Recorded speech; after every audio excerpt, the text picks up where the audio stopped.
Bismillahirrahmanirrahim. Assalamualaikum warahmatullahi wabarakatuh. Masih bersama karduk.com.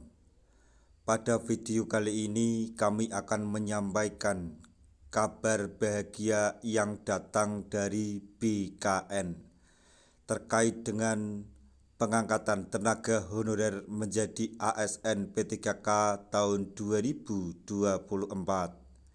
yaitu penataan tenaga honorer telah dimulai. Inilah kategori tenaga honorer yang dipastikan diangkat menjadi P3K dan mendapatkan NIP menurut BKN. Untuk mengetahui kelanjutannya, silahkan simak video ini sampai selesai. Tapi sebelum kami lanjutkan, bagi rekan-rekan yang baru menemukan channel ini, tekan like dan subscribe-nya, dan juga tekan lonceng notifikasinya supaya nanti bisa mengetahui informasi terbaru terkait dengan seleksi CPNS dan pengangkatan tenaga honorer menjadi ASN P3K tahun 2024. Sekarang mari kita simak dan cermati penjelasan dari BKN berikut ini supaya nanti tidak gagal paham. Penataan tenaga honorer sudah dimulai.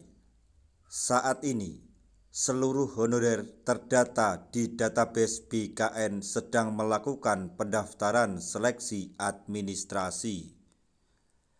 Tahun ini, pendaftaran P3K dibuka 2 tahap.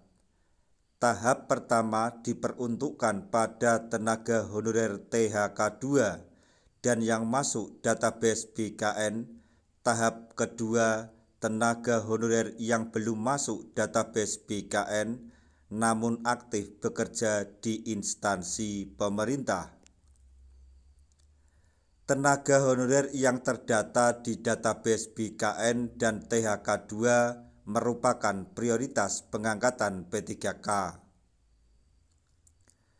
Sedangkan menurut Deputi Bidang Mutasi Kepegawaian BKN bahwa seleksi P3K ini akan digunakan untuk menentukan tenaga honorer akan diangkat menjadi P3K paruh waktu atau P3K penuh waktu melalui pemeringkatan.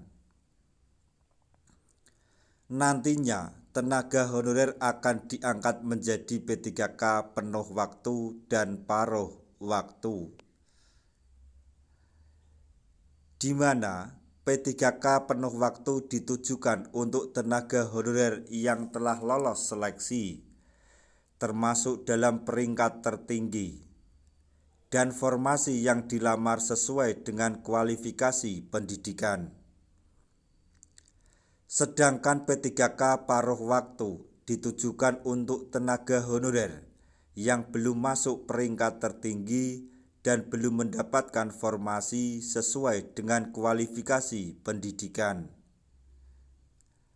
Adapun kategori turunan yang menjadi prioritas pengangkatan tenaga honorer yang akan diangkat secara berurutan adalah: yang pertama, XTHK 2, kemudian tenaga ASN yang ada di database BKN, kemudian tenaga honorer yang tidak terdata di database BKN yang aktif bekerja dan melamar di instansi yang sama. Adapun surat yang harus dilaksanakan atau syarat yang harus dilaksanakan untuk tenaga honorer agar diangkat menjadi P3K adalah: yang pertama, daftar P3K tahun 2024, kemudian mengikuti tes P3K dan lolos dalam semua seleksi. Dengan demikian, jika tenaga honorer tidak memenuhi syarat di atas, maka tenaga honorer tidak bisa diangkat menjadi P3K meskipun masuk dalam kategori prioritas pengangkatan. Demikianlah informasi yang dapat kami sampaikan, informasi yang datang dari BKN terkait dengan pengangkatan tenaga honorer menjadi ASN P3K tahun 2024. Semoga informasi ini dapat bermanfaat bagi rekan-rekan tenaga honorer semuanya. Di akhir video, kami mengucapkan banyak terima kasih. Wassalamualaikum warahmatullahi wabarakatuh.